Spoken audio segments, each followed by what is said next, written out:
Welcome to SuperCrowdChicago, live in person at Columbia College Chicago and streaming live internationally on the E360 TV network and across social media. We're excited now to have our next speaker with us. You know, I'm pretty proud. One of the things that we have at SuperCrowdChicago that is, in some ways, an important milestone. We have 3 different crowdfunding portals represented on the program today. We already heard from Dorian from Funding Hope, our Max Index sponsor. I can't thank Dorian enough for his sponsorship, but we also have with us Topiltzin Gomez from who is the head of capital strategies at Honeycomb Credit, and then Stephen Denico. I apologize, Steve. I've been practicing my head for months wrong, and it's taken me a while, so forgive me. That's the problem of not meeting in person. There are some interactions that we miss, like how to say so, what's the name? So I'm thrilled. We've got 3 portals represented here today. What a great program. So Topiltzin Gomez is going to be next on our program. Topiltzin is the head of capital strategies at Honeycomb Credit, a loan crowdfunding platform for small businesses with a background in community development and leadership. Is also served as chief of staff and in community partnerships at Honeycomb Credit. Topiltzin is a Yale graduate with a passion for empowering communities. Topiltzin, come on up.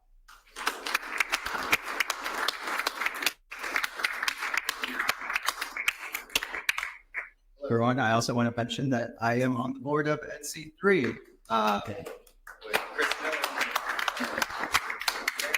Proud to not just think about crowdfunding from the perspective of Honeycomb, but also from its national perspective on how it can shape communities locally and across the country. So that I'm going to very, very briefly talk about myself at Honeycomb, but the topic of this conversation today is all about what you need to know about the local investing movement in Chicago. So we're going to localize it. We're going to bring it here. But first up, my name is Topiltzin Gomez. I am the head of capital strategies at Honeycomb Credit.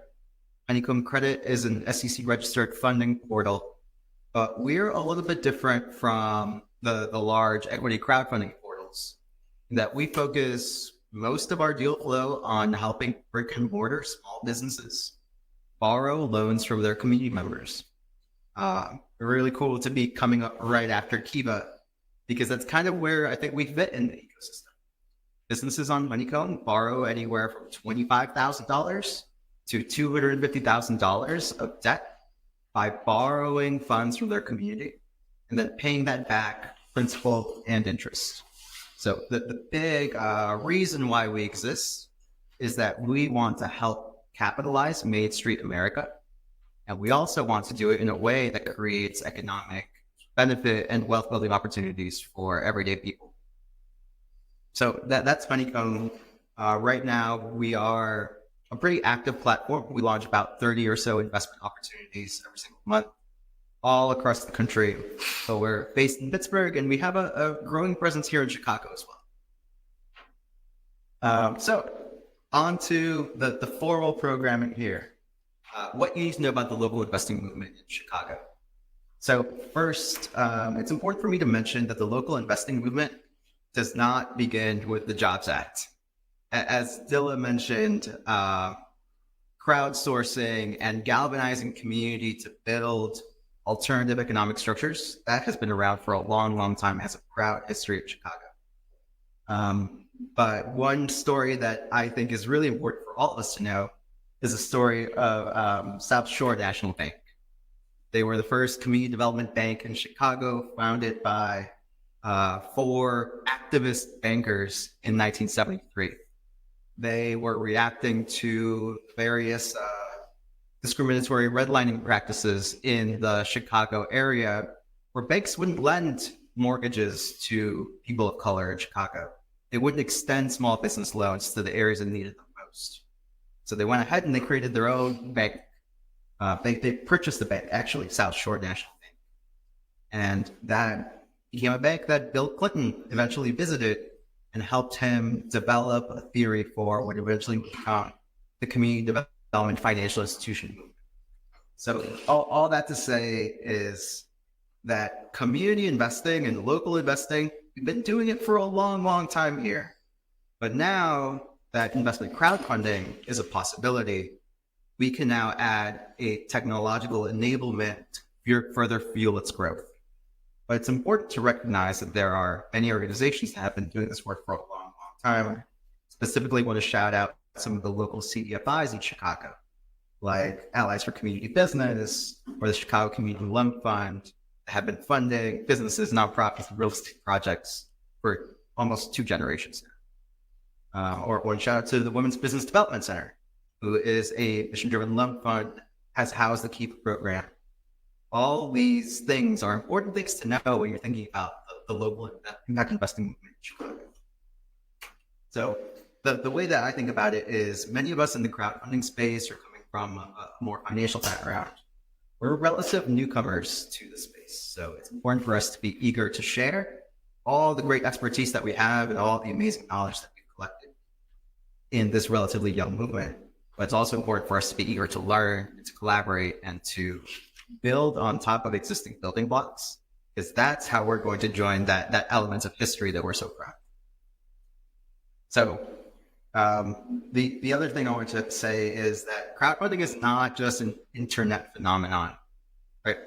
Most of our transactions, they happen online. Create a bank account, you link to your bank account, you click on the invest button, and then you get an email. But I think that the real power and the real reason behind the movement for regulation crowdfunding and SuperCrowd is localizing this movement. You can feel like it's present and it's available to anybody and everybody, right? That's that true democratization. Theory is a good start, but one thing I'm really, really thinking a lot about recently is how do we get to that deeper level of democratization? And I think local is a really powerful tool for that. So I pulled together some stats using our friends at King's Crowd on local investing in Chicago, and more specifically, local investing in Illinois, because we're not yet able to get that granular. But I found that we have, as an industry, launched 150 successfully funded investment crowdfunding campaigns in Illinois. 150. And the Jobs Act is only as old as 2017, 2016, depending on you guys. So that's a really good clip. It's really important to celebrate how far we've come. But we still have a long ways to go, right? 150 wins is good, but we can do a lot more. Those opportunities, some of them are equity investment opportunities, some of them are debt investment opportunities. So 42 of them have been debt investment opportunities. It's about 28% of them, while the remaining have been equity investment opportunities.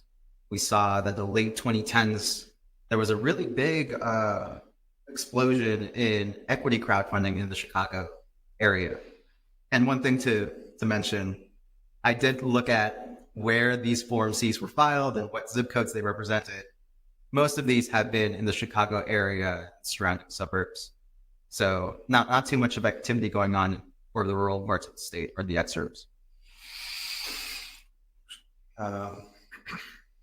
And of note, 25 of these investment opportunities happened in 2023. So we are slowly improving the pace at which we're launching and funding investment opportunities in Illinois, but we haven't yet seen that hockey stick growth that the movement demands. So that's one thing I'm going to muse on at the end of this talk. The other thing to mention is that local investing in Chicago is diverse. 38 out of 150 of these investment opportunities have been minority owned. And we know that there are all sorts of barriers to running an equity crowdfunding campaign as a person of color, right? You have to go through so many hoops. And 46 out of 150 of these have been women-owned businesses or women-owned ventures. So some progress there. Still not yet at the demographic parity that you would see for a place like Chicago, but really, really good to see some decent progress on that side. One thing to note is that the first minority-owned campaign in the state of Illinois happened in 2020. So Jobs Act, as old as 2017, we didn't really have our first until 2020. But now, in 2023, remember we had 25 investment campaigns. 44% of them, 11 of them were minority. So I think that what's going on is we're really seeing a broadening of who can see themselves running in a debt investment campaign or an equity investment campaign. That's really heartening to see for this movement and this democratization as at the heart. A couple of special projects I wanted to point out in Chicago. One of them was a project on small change done by Lanier Richardson. I don't know if you're all familiar, but Lanier is very passionate about helping community members have an equity stake in commercial corridors.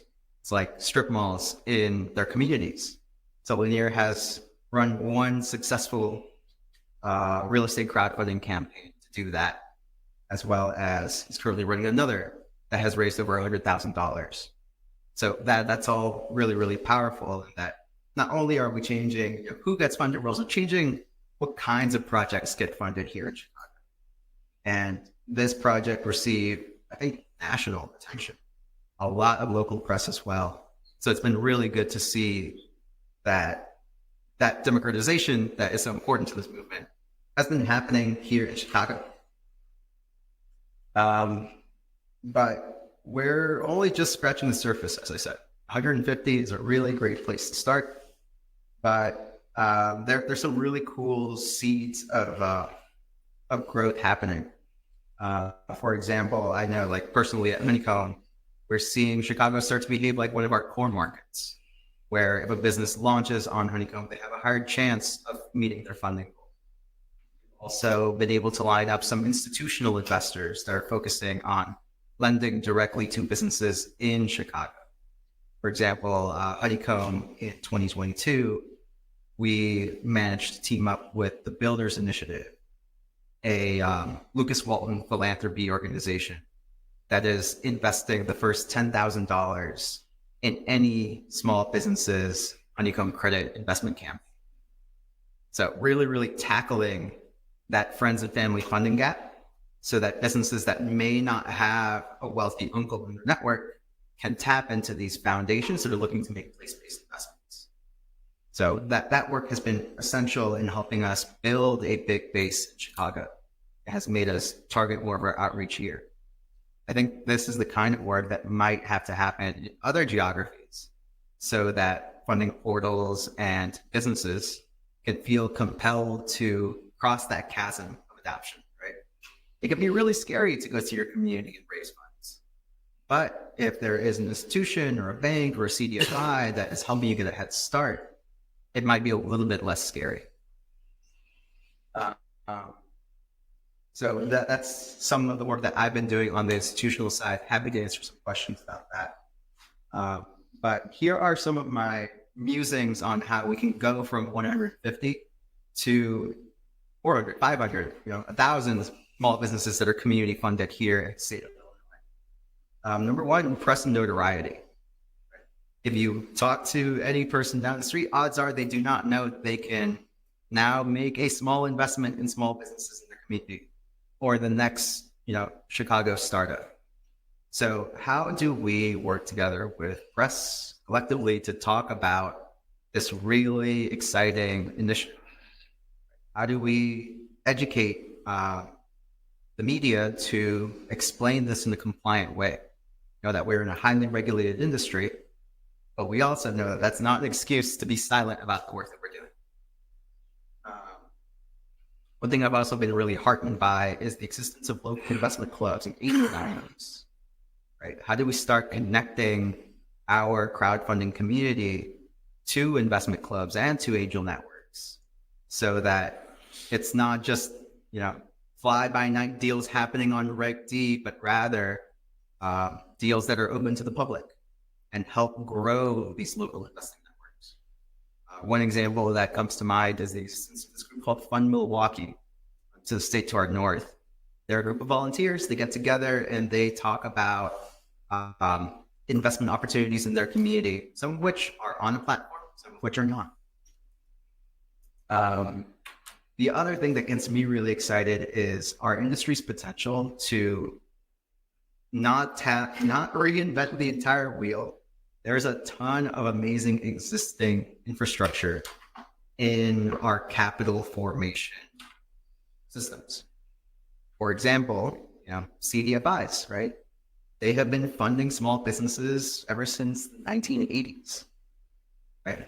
What would it take for them to join investment crowdfunding platforms, to lend funds to businesses that meet their mission goals? Or venture capital, right? I think like WeFunder, Republic, Start Engine, they've done an amazing job in getting existing VCs to participate in these crowd-funded opportunities. And one of the big things that Honeycomb is working on is how do we start getting banks involved? How do we start presenting our deal flow to banks and financial institutions to help them meet their community reinvestment act goals? This is something that will take a lot of work, a lot of building, but now we go from enticing, a couple of investors here to invest $1,000 to enticing an institution over there to invest, $100 million. And here's the thing that I've struggled with a little bit, but I've kind of come to terms with it, is that the community investing movement is not just the retail investing, right? It doesn't just need people to be the ones that are solely funding businesses. It's about people funding businesses, but also pointing to larger organizations saying, hey, this is one that you should fund too, because we believe in it so strong. So that's where my work at getting foundations, CDMIs, and banks to lend locally is leading, right?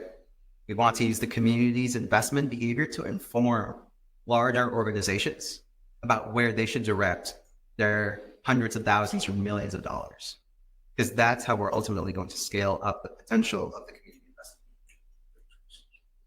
investment. Last thing on existing infrastructure, I think I'm really heartened by some of the policy work that Chris Miller and NC3 have been doing to create incentives at the state level, or maybe even at the federal level, for incentivizing contributions to investment crowdfunding or debt crowdfunding opportunities.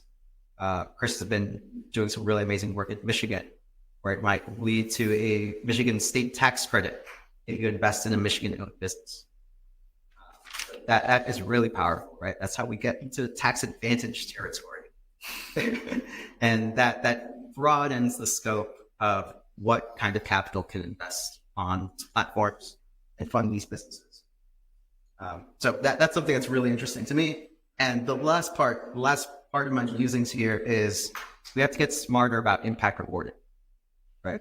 Our work is creating jobs, whether we're supporting entrepreneurs at being successful in their crowdfunding, whether we are an entrepreneur ourselves and are employing people and paying good wages, or whether we are supporting the ecosystem.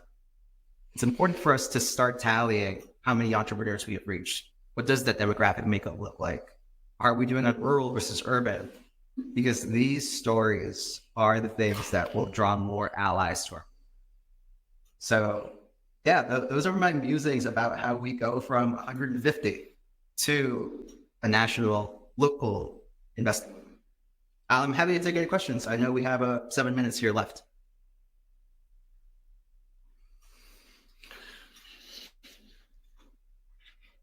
You mentioned that the first 10,000 will be sponsored by Wealth Impounded. Maybe in the company does not pay it back. Do you know if it's the small people that don't get paid back, or they take out of that? Yeah. So in the event of a default, all investors are on the same level of priority. So let's say that we're only able to recover, 30% of the total loan. the builders initiative only gets 30% of when they put in, so on and so forth. So that's also something very important, right? How do we treat all investors equally, regardless of their size? So I wanted to ask, what types of businesses that you guys typically invest in? Is that real estate based, or is that, retail, manufacturing, or all of the above? So Honeycomb, we are primarily a debt-based crowdfunding platform focused on brick-and-mortar businesses. So think about the barbershop, think about a pizza restaurant. But then we also have a long tail of businesses that choose to put on Honeycomb. We have different environmentally friendly businesses, farms, sometimes software providers, or we even had like a medtech company do an equity crowdfund on. We play in the equity crowdfunding space, but it's not where we typically go. There are larger players that can do more of that. We only play when there is a good local reason for that business to fund on. Yes, Chris. I know that you guys have worked with a lot of entrepreneurs that haven't been able to get traditional funding historically. I wonder if you could just talk about your success in that space. I think it's really instructive to the movement overall. Yeah. So when we look at entrepreneurs that are looking to borrow on Honeycomb, there's something y'all can check out too. In the Form C, that investment disclosure, you can see their existing debt schedule. And you can see that many of these entrepreneurs do not have a bank loan on their debt schedule. Many of them might have a merchant cash advance that's charging them crazy interest, or a credit card company, which it sounds like, oh my goodness, why are these entrepreneurs doing this? No, this is the way that they fund businesses. They know that they have to put the credit card to work if they want to open up that brick and mortar.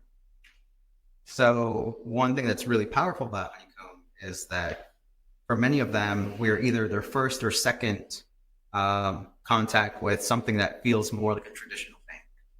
And they're able to crowdfund loans from their community. We spend a lot of our team's operational bandwidth on supporting these entrepreneurs, helping them, shoot a campaign video for free, talking to them through week by week campaign strategy, so that eventually 75% of these entrepreneurs meet their minimum funding goal within 30 days. So our campaigns run for 30 days. Sir. And the target, whether you're going to use debt investment versus equity investment, or do you let the company determine that? Yeah, so it's a mix. We're very respectful of what a company comes into Honeycomb requesting, but most of the time we point people to debt or revenue-based investment rather than equity, unless there is that opportunity for that hockey stick growth. And the way we say it is equity is the most expensive thing you can give up. So, most of the time, debt, if you have stable revenues, may be your best path. What kind of terms are they typically for the brick or in terms of time and interest? Yeah, so these are 3 to 5 year term loans. They range anywhere from prime plus 1% to prime plus 6%. So prime right now, can you believe it, is actually at 8.5%. So that's the base rate that you can borrow if you're a perfectly creditworthy business. So our rates range anywhere from 9.5% to 14.5%.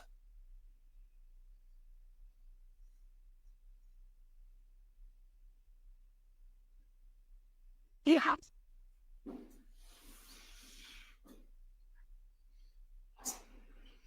More questions?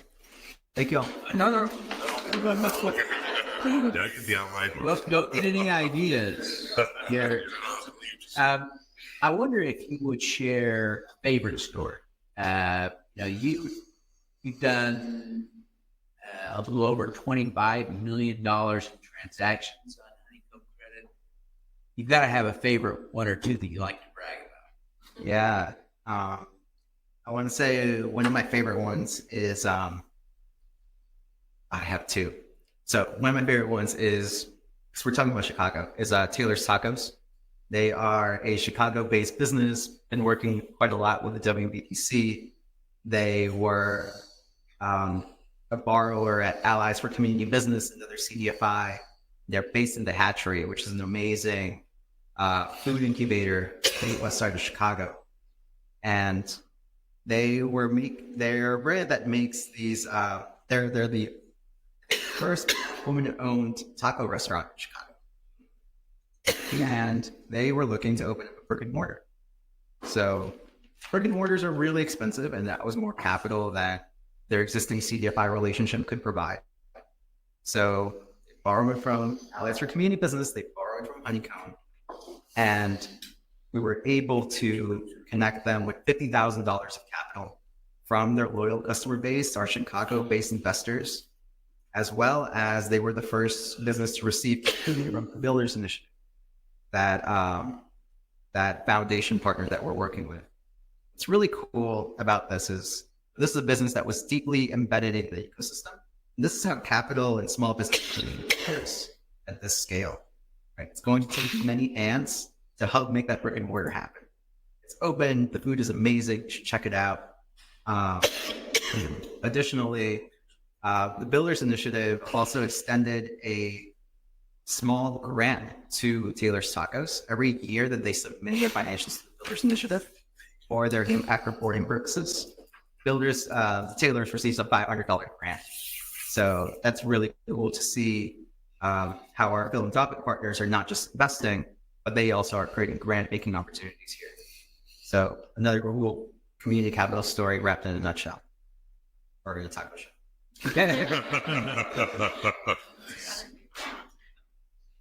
Great.